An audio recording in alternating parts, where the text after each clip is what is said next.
So, I know we haven't uploaded a video in a little while, and therefore we have a lot to catch up on. But, to start off, and before showing you what we've been up to recently, here's a quick little video to relive and show you what we've been up to this past year. After we left Sandy Island, we made our way to Grenada, where we spent a few days and where we explored many rum distilleries and beautiful locations, along with a couple of good meals and a visit to the local chocolate factory.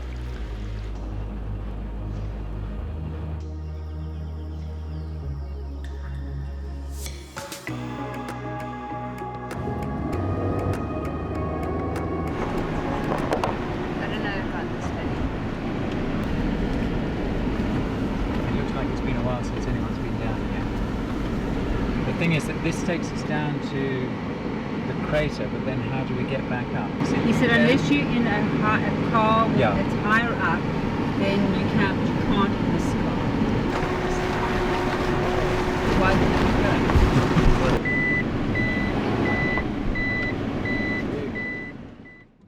After getting lost, we went back to St George's, where we learnt the intricacies and considerable effort that goes into making chocolate. I know everything about chocolate. Chocolate is good for men, makes men strong, good for women, makes women very relaxful, and it's very stressy. So it grows on a tree like this, cacao. So you just pick it. That's chocolate. After this, we made our way north through the Caribbean islands. We joined some friends in Union Island, where a full moon party was being held. The host of the party was an ex-pro kite surfer, and they demonstrated jumping over the flames of a massive bonfire just on the edge of the water. It was so cool to watch.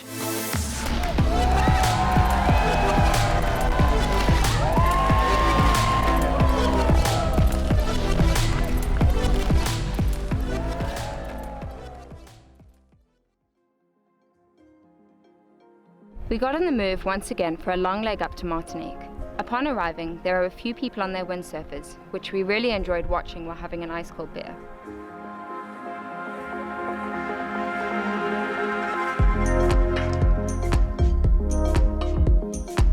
Jason flew back to the UK for work, which gave us plenty of time to relax on board. We anchored just off a club bed resort, where Clem and Nick practiced their freediving. We made friends with a French guy who kindly drove us around and showed us some incredible locations. Today on National Geographic, we're exploring deep in the jungle. I watch that.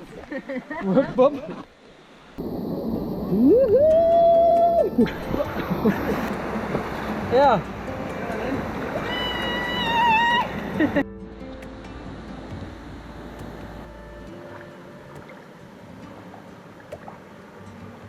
One of the beautiful spots he took us to was a hidden waterfall that was closed to the public, but you could access via a dark tunnel underground and a little walk across the rivers and up the mountain.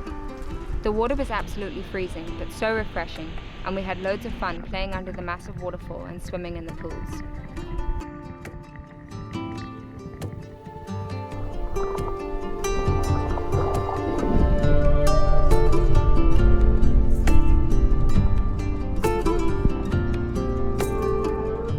We hired a car to drive around the island and see what else it had to offer. We came across a parade which we decided to go check out. It took about half an hour to find a parking spot, and it was quite a walk to the center of where it was all happening. But it was awesome to watch, and after a bit of exploring, we sat down at a lovely cliffside bar, had a drink, and watched the end of the parade walk by. Our next stop, Dominica. Our short stay there sadly ended in disaster. We went on a tour visiting different waterfalls, and on our last stop we visited a hot spring. We were warned not to get too close, but as no one was around, we climbed under the fence, and while Jason was standing there, one bubbled up and burnt his entire shin pretty badly.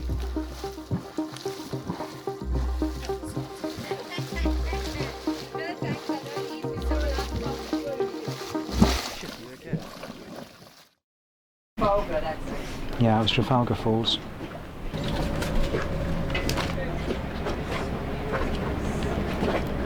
And this one is much more fragile than the other one. Oh, is it? Yeah.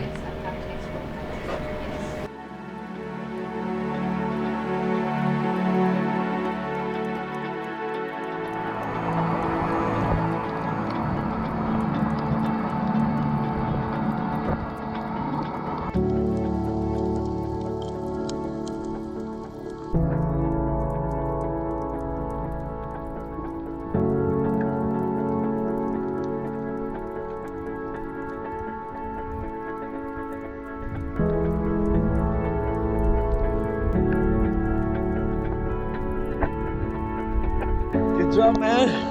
Oh. Okay, what happened, Nick? Clem took me surfing, as he does, and as I jumped in, it was the first 2 minutes in the water. I managed to swing my foot and kick the reef. Lemon time, and not Clementine.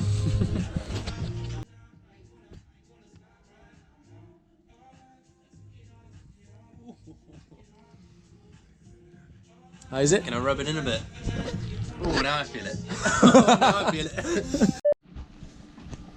Okay, we just find a really dangerous animals. It's a local animal. Ooh. It's a Lelipus taurinus.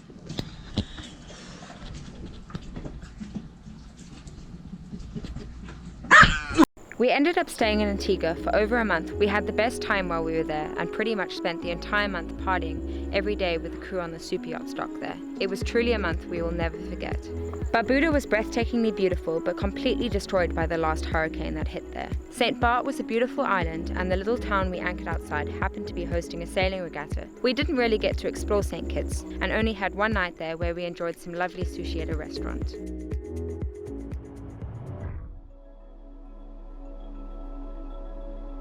In July 1995, Montserrat's volcano erupted for the first time in centuries. Since then, it has forced more than 5,000 people to abandon their homes and has devastated the island's tourist-based economy.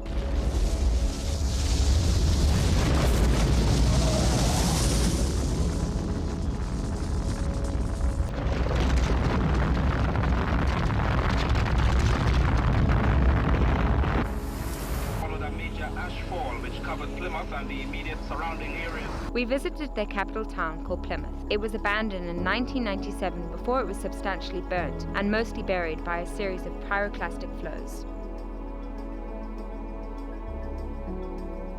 We learnt a lot about the hardships the locals went through after the eruption, and it brought warmth to our hearts to see them all still so happy and positive after losing so much. They are still greatly affected by the incident.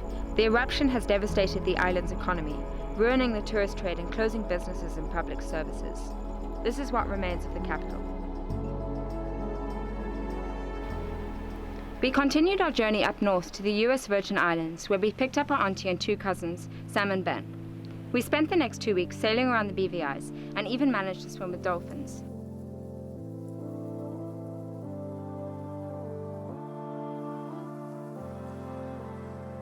It was nice to be able to spend some quality time with our cousins, as we rarely ever get to see them. Okay, you can turn. I drop.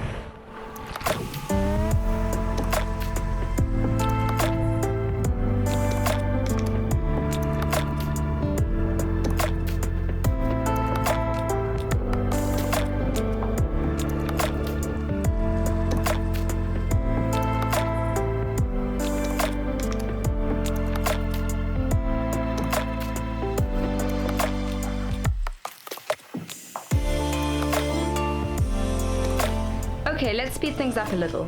After dropping our cousins back in the US Virgin Islands, Puerto Rico was next on the list. We picked up our grandmother Susanna and her boyfriend Michael. It was so lovely having them stay as we hadn't seen them in a little while. We went to the Dominican Republic and stayed in one of the nicest marinas we'd ever seen. After this, we made our way up the coast to a great surf spot with a beautiful beach. We questioned going to the Turks and Caicos Islands, but were so glad we did. It was seriously hairy going through one of the channels with less than a meter below our keel. We only just made it.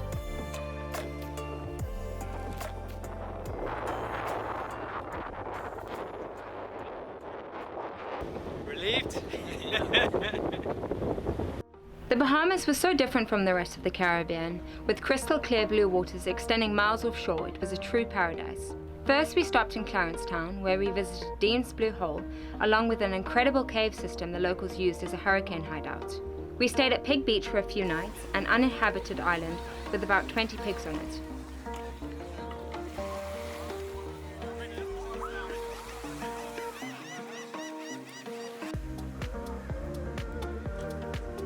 No one knows the real reasons why they're there, but one theory is that they were left by a group of sailors who plan to come back and cook them later on.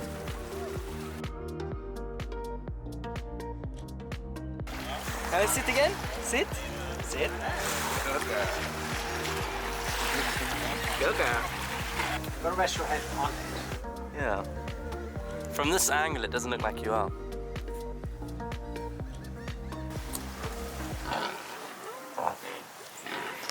We finished our Caribbean trip in Nassau, where Jason once again returned to England for work. The Caribbean was incredible, not only the beauty of the land, but the nature of the people that live there. It has so much to offer, being that each island is so diverse. We were sad to leave it, but at the same time ready to move on to a very different kettle of fish. America. Stay tuned for our next episode where we go from one extreme to another.